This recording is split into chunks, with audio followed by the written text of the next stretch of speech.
de Maxime Darquier.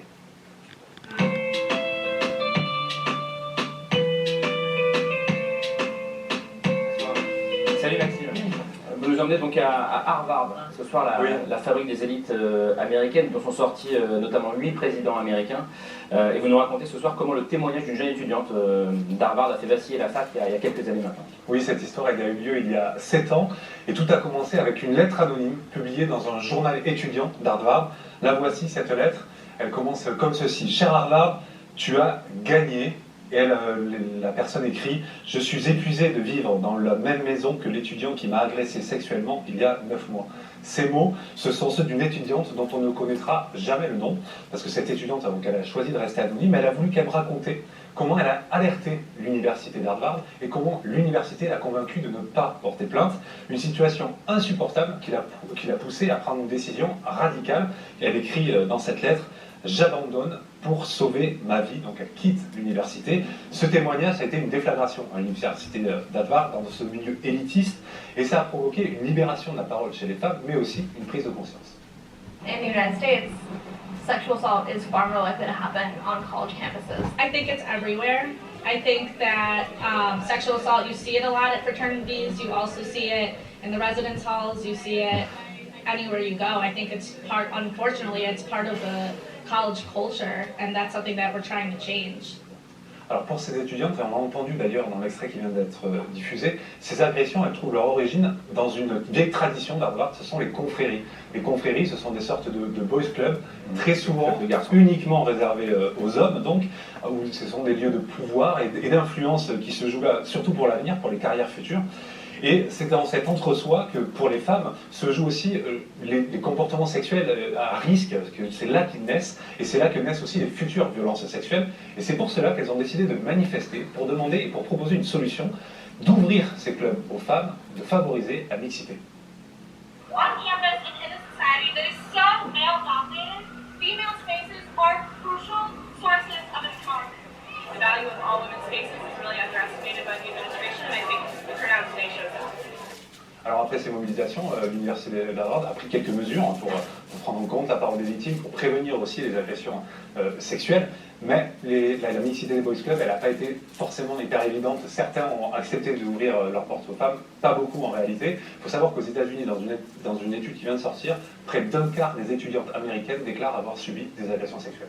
Anna Toumazov, cette culture très masculine, ces boys clubs, comme on dit, ces clubs de garçons, où les femmes ne sont pas, c'est l'une des raisons aussi.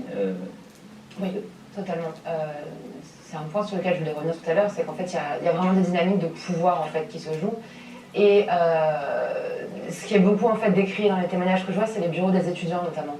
Parce que ces bureaux, en fait, être là-dedans, ça veut dire être les personnes populaires de l'école, être celles qui ont le pouvoir finalement. Et on voit qu'il y a beaucoup d'enjeux de pouvoir qui se nouent entre les 4e, 5e années, donc les gens qui sont en master, et les premières années qui arrivent fraîchement, parce qu'en plus certaines sont d'ailleurs mineures avec des années d'avance, etc. Et c'est quelque chose de très important. Et ce qui fait tenir les élèves, et d'ailleurs on le voyait un peu dans ce reportage, c'est le fait d'être enfin dans la grande école dont j'ai toujours rêvé, donc je ne peux pas en partir même s'il se passe ça, je vais me sacrifier, etc. Et c'est assez terrible parce que ces personnes n'ont pas envie de gâcher l'ambiance en fait et d'être ostracisées. Alors, il y a quand même une contradiction entre le fait que un peu partout dans le monde, les filles sont de plus en plus éduquées, elles ont de plus en plus de diplômes, elles sont de plus en plus qualifiées, et le fait que les institutions qui ont précédé leur entrée dans ces citadelles de pouvoir, finalement, ne les acceptent toujours pas. Et ça, c'est un symptôme, je crois.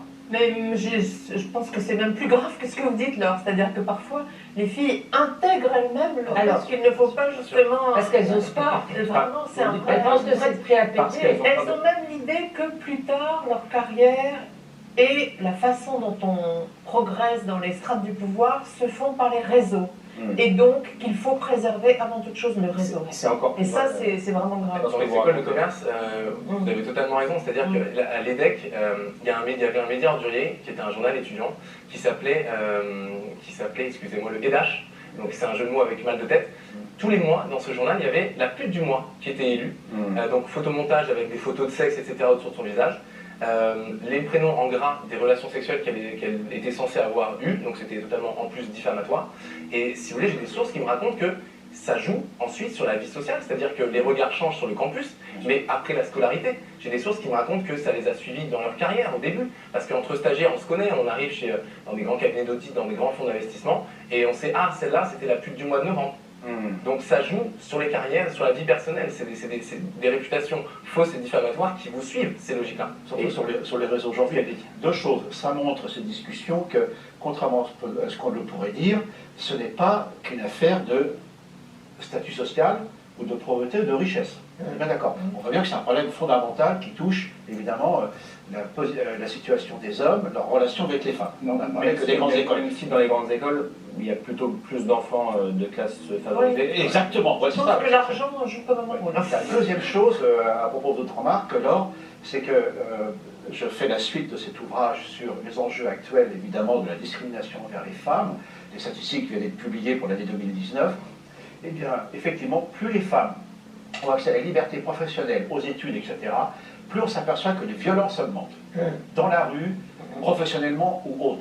Et là, contrairement aux clichés qu'on peut avoir, par exemple, à des pays du Proche-Orient ou d'ailleurs, où là, évidemment, il n'y a pas égalité, discrimination très forte sociale envers les femmes, là, il y a très peu de violence envers les femmes. Je ne dis pas que c'est paradis, hein, ce n'est pas mon propos. Mais si on parle systématiquement de violence et de viol, on s'aperçoit que la Suède, là, vous avez tout un axe qui part de la France, Benelux, donc la Hollande, vous remontez jusqu'à la Suède et la Norvège. Et bien c'est là où nous avons peut-être les meilleures statistiques, je veux bien, mais les chiffres sont quand même édifiants. Plus il y a égalité entre les hommes et les femmes, même pas complètement acquise, on est bien d'accord, plus on s'aperçoit qu'elles subissent des violences, en termes de meurtre et de viol. Je voudrais revenir sur la culture du secret, ou l'omerta, comme on veut.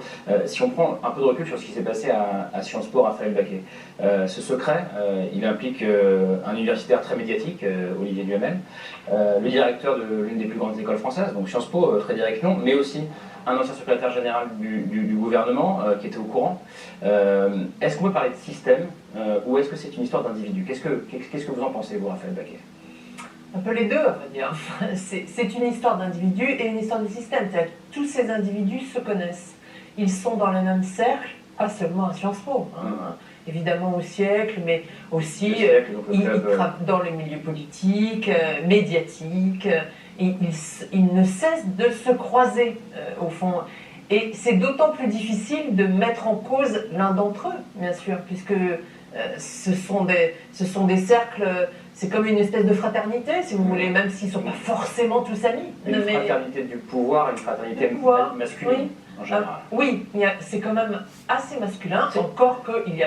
Non, mais il y a quand même... C'est des corps collectifs de garçons, quoi. C'est les fraternités américaines qu'on voit dans les teen movies. Dans la famille américaine, quand même des femmes, mais il y a quand même Evelyne Pizier, il faut bien le dire. Mais oui, c'est souvent des hommes, parce que c'est aussi une certaine génération. Peut-être que la génération suivante sera un peu différente. Non. Si. Regardez-le. C'est une expression de la domination masculine qui s'exprime dans tous les systèmes. Donc le problème est plus grave que cela. On ne peut pas dire que le système des grandes écoles ou que des entreprises. Mais dans le fond, ça représente la société. Ça représente la société. C'est ça, je suis d'accord avec vous. Ce qui se passe dans ces écoles, que ce soit le slut shaming qu'on évoquait tout à l'heure. Le slut shaming, c'est le fait de critiquer une femme pour un comportement sexuel réel ou supposé d'ailleurs. Voilà. Le slut shaming, la culture du viol, donc l'impunité pour les violeurs, le silence pour les victimes, tout ça, ou donc ces histoires de boys club. En fait, le truc, c'est que ces écoles sont le reflet de la société, et plus encore, ces écoles créent la société puisqu'elles créent des personnes de pouvoir. Moi, je crois il y a un continuum qui est terrible, en fait. Je crois que l'irruption des femmes a un effet subversif, quand même. C'est exactement parce que les femmes arrivent que tout ça explose. C'est pour ça que ça va changer. C'est comme la technique des plaques, hein, ça attaque, puis là, voilà, ça saute. On note que c'est une femme, Aurélie Filippetti. On note juste avant de vous aller parler que c'est une femme, Aurélie Filippetti, qui a parlé de la première. Et personne ne l'a entendu. Moi je disais, je suis assez optimiste après 1 an et demi d'enquête. Parce que vous n'avez pas lu le livre. Non, je n'ai pas sûrement. J'ai ma TLD ce soir. Non, mais il y a une génération d'étudiantes qui ne laisse plus rien passer. C'est-à-dire qui met les directions au pied du mur, qui va demander des comptes, qui va shamer un petit peu ces visiteurs, ces harceleurs, ces agresseurs. Non mais c'est vrai, là, la soirée au Bonheur des Soulettes, sans une poignée d'étudiantes déterminées comme jamais, la soirée aurait encore lieu aujourd'hui. Mais les étudiantes, voilà. C'est la pression médiatique aussi, et c'est le fait que... on en parlait, j'ai vu un collège féministe passer, c'est la libération de la parole, certes, mais c'est aussi l'écoute de la société. Et je pense que ces deux phénomènes-là qui se rencontrent font que les directions sont au pied du mur et elles vont évoluer. Je vous ai coupé la parole tout à l'heure.